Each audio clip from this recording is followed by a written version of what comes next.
Labadiena visiems.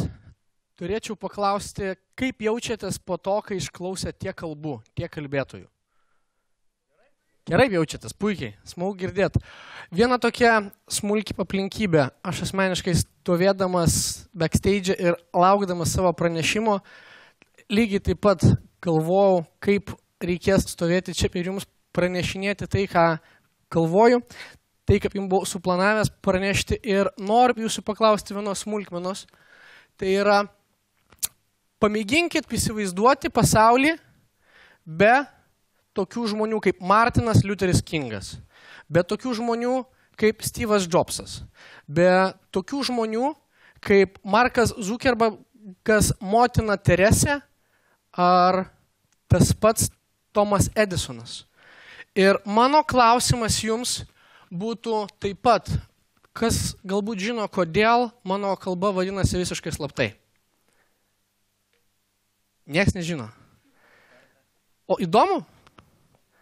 Puiku. Tai jums atskleisiu paslaptį, kad visiškai slaptai yra dėl to, kad ne tik, kad mes kai kada patys te žinom, kodėl kai kurie kalbėtojai arba kai kurie žmonės padaro kažką ir atskleidžia savo potencialą, o kiti neatskleidžia.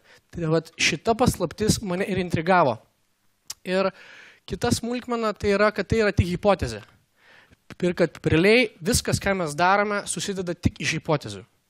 Konkretus pavyzdys apie hipotezės tai būtų seras Richardas Bransonas. Tikriausiai kai kuriems iš jūsų yra tekę jį matyti būtent šį birželį, kuomet jis šnekėjo konkrečiai toj pat Parenoj. Ir šitam žmogui reikėjo nei daug, nei mažai sukurti 400 kompanijų, kad jis galėtų sukurti vieną, kuri padarytų kažką nepaprasto, kažką beprotiško. Konkrečiai tai yra Virgin Galactic. Kas galėtų patikėti prieš, sakykime, gerus 200 metų, kad bus galimybė pamatyti kosmosą savo akim ir pačiam patirti tuos jausmus, ką patiri būdamas tenais. Kita aplinkybė, kas pažįsta šitą vyruką? Tu pažįsti? Puiku. Tai yra Rokis, arba kitaip kaip personažas Rokis, o šiaip tai yra būtent Silvestras Stallone. Kitas labai įdomus faktas, kad jis savo pirmąją Rokio dalį parašė nei per daug, nei per mažai. Per viso labo 3 dienas. Kita smulki aplinkybė, kad tam žmogui reikėjo 1500 bandymų, kad jisai galėtų parduoti savo mintį žmonėm, kurie stato filmus. Ir spėkit, koksai buvo rezultatas. Ne, jis filmo nepardavė žmonėm, kurie stato filmus. Jis pats investavo savo pinigus ir už savo pinigus jisai pastatė pirmąją Rokio dalį. Rezultatas – $1 milijardas per visas 7 serijas. Kita smulkia aplinkybė, kam teko šitą vyruką kada nors patyti taip pat? Teko? Kam nors matyti? Gyvai ne, o per nuotrauką papart šio karto? Teko, taip? Tai yra Tomas Edisonas. Tai yra iš tikrųjų taip pat fenomenalus žmogus, kuris surado 9999 būdus, kaip lemputė neveikia. Ir būtent 10 000, kaip sako, buvo tai, kad jis surado būdą, kaip veikia lemputė. Ir smulki aplinkybė, kad tiesiog te visos mūsų idėjos pasitvirtina iš karto, kai kurioms galbūt nepakaks laiko. Bet galbūt bus idėjų tikrinimas, bus puikus šansas kitiems žmonėms iš naujo pradėti, daryti tas pačias idėjas ir tą hipotezę paversti tiesa. Ir smagiausias faktas, kas man asmeniškai labiausiai patinka, kad hipotezių bandymų skaičius nėra ribojamas. Tu gali bandyti 37 siekius kaip Rovio, kurdami žaidimus, kol padarė Angry Birds'us. Tu gali kaip Jobsas, kaip kiti, eilę sykių bandyti, kol to pasiseks. Ir tai savaime įkvepia. Sekantis smulkmena, apie ką taip pat turėčiau pakalbėti, tai yra įpročio galia ir pelgesio scenarijus. Konkrečiai, mano buvusi dėstytoja rūkė. Ir tas per pokalbį su ja kalbėjome apie tą įprotį ir jinai man paskaldė vieną mažą paslaptį. Sako, Lukai, aš turėjau ant tiek stiprų įprotį dėl rūkymo, kad kas kartą, kai aš nueidavau į prekybos centrą prie kasų, man net metus rūkyti, man automatiškai kildavo ranka imti prie cigarečių. Arba sekanti aplinkybė, kad kiekvieną kartą, kuomet mes patys maišome arbatą ar kavą, ar pastebėjot, kad visą laiką maišom į tą pačią pusę. Visą laiką tuo pat būtent būdu. Pastebėjot tokias smulkmenas, arba važiuodami dviračių lygiai tą patį darom. Tiesiog važiuojam ir tebeskaičiuojam galų gale, kokius veiksmus patliekam. Ir įpročiai iš tikrųjų būna dviejų būdų. Pirmasis tai yra proaktyvūs įpročiai, kuriuo metu mes konkrečiai, kaip šnekėjo viena iš šiandienos pranešėjų Jurgita Vizgirdaitė, prisiemam aktyviai tam tikrą dalyką ir tiesiog veikdami prisiemam atsakomybę už tą dalyką ir jį vystom. Arba kitas tai yra reaktyvus, kuomet mes nusiemam nuo savęs atsakomybę ir paliekam tą dalyką kitiems žmonėms ir tada būtent ir prasideda tai visi kaltinimai, kad aš nepatenkintas savo esamą situaciją ir toliau ir panašiai. Ir viena yra smulkmena, kad įprotis gali būti pakeičiamas. O kokiu būdu įprotį yra galimybė pakeisti, tai yra labai paprasta. Tačiau prieš tai paklausiu, į kokį gyvūną yra panašiausias žmogus? Į kiaulę. Aišku, vienas variantas taip, beždžionė, taip? Į ką? Į orangutangą. Tu esi teisi, kad žmogus yra labiausiai panašus į beždžionę. Tai va, ir viena smulkmena, ar teko kam nors girdėti apie 5 šimpanzių taisyklę arba metodą? Dėsnį? Teko, taip? Tai tiem, kam neteko, truputėlį paaiškinsiu, kad tai yra būdas, kuriuo metu mes galime apsiskaičiuoti savo esamą situaciją savo aplinkoje. Konkretus pavyzdys, įsivaizduokim 5 draugus, su kuriais praleidžiame daugiausia laiko. Ir įsivaizduokim, kad kiekvienas iš jų uždirba nei po daug, nei po mažai. Tai yra po 1000 litų. Yra tikriausiai labai didelė tikimybė, kad mūsų pačių pajamos ir bus tas 1000 litų arba labai arti to. Arba įsivaizduokim sekančią aplinkybę, kad turime draugus, kurie visi yra milijonieriai. Visi milijonieriai, 5 draugai, geriausia, su kuo daugiausiai praleidžiu laiko, yra 5 milijonieriai. Kaip įsivaizduot, kokia yra tikimybė, kad mano pajamos irgi bus arti to milijono? Apie 100%. Aš tamsta drįsčiau sutikti po teisybei.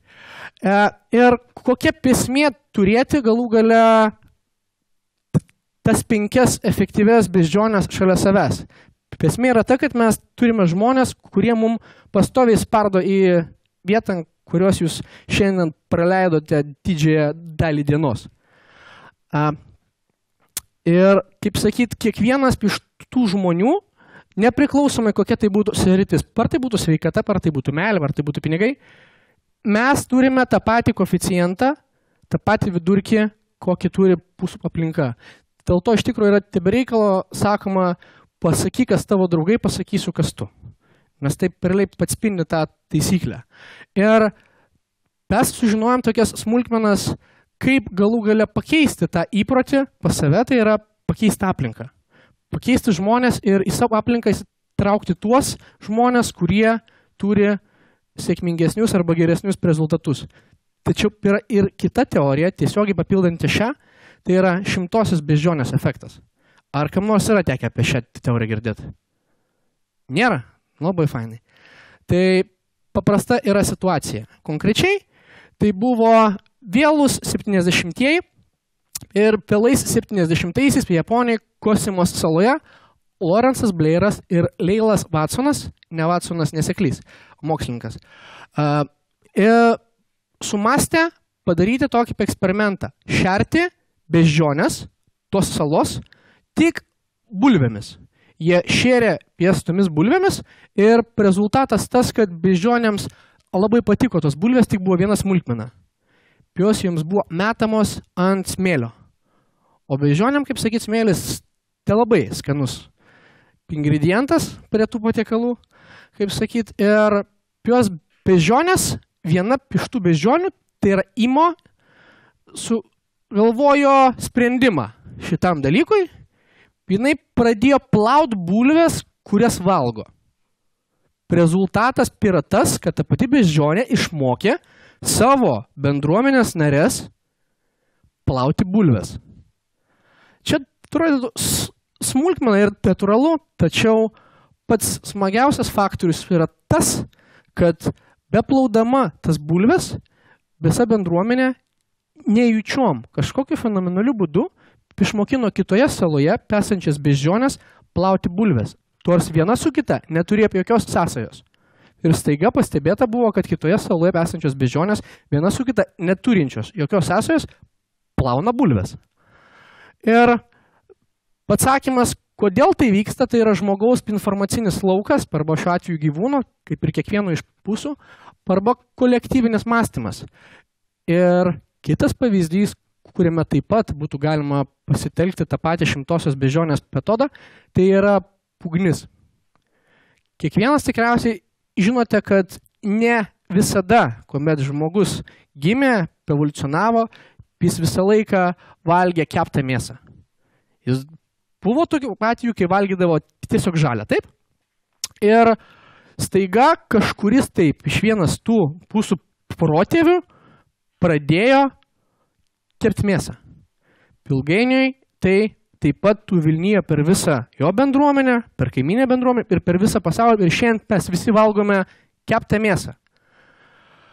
Arba tas pats Silicio slėnis šiuo atveju. Tai sprendimas būtų kitoks, kad nuo vieno žmogaus taip pat prasidėjo didžiulis pokytis ir žmonės pradėjo rinktis toje bendruomenėje dėka vieno dėstytojo, kuris pakvietė žmonės būtent kurti savo verslus ir vienytis į jo bendruomenę konkrečiai, to prasidėjo Silicio slėnio istorija.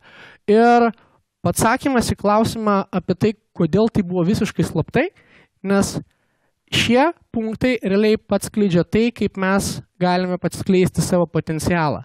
Tai visų pirma, tikrindami hipotezes, nepriklausomai nuo to, kiek kartų mums tenka tai padaryti. Tai yra pirmasis punktas. Antrasis punktas, tai yra susiformuodami savo 5 beždžionių ratą, savo 5 draugų ratą, kurie mums galėtų padėti įgyveninti tą savo tikslą arba tuos tikslus. Ir sekantis punktas yra proaktyvumas bei tikslaus tikslo turėjimas. Ir atskleisdami savo potencialą, inicijuokite tokį pokytį, kuris būtų panašus į šimtosios beždžionės efektą. Tai yra mano idėja, ką noriu pasėti pas jūs galvoje, kad yra pas kiekvieną galimybę sukurti tokį patį efektyvų galų gale pokytį kitose žmonėse, pradedant nuo pažos dalies, tai yra nuo savęs. Ir kaip sakė Biblija, pradžioje buvo žodis ir žodis tapo kūnu. Ir būtent 1984 metais tokiu pat būdu prasidėjo TED konferencijos. Lao Tse yra pasakęs tokį taip pat teiginį, įdomu, kad 1000 mylių kelionė prasideda nuo vieno žingsnio. Ir kelias, brangieji, atsiranda tik tais po žengiančio kojomis. Tai mano mintis yra ta, kad būkit malonus, jauskit atsakomybę už save patį ir už savo bendruomenę, už savo žmonės ir lygiai tokiu pat būdu prašau jūsų inicijuokit tokį pokytį, kuris vilnytų per visą pasaulį. Ačiū Jums.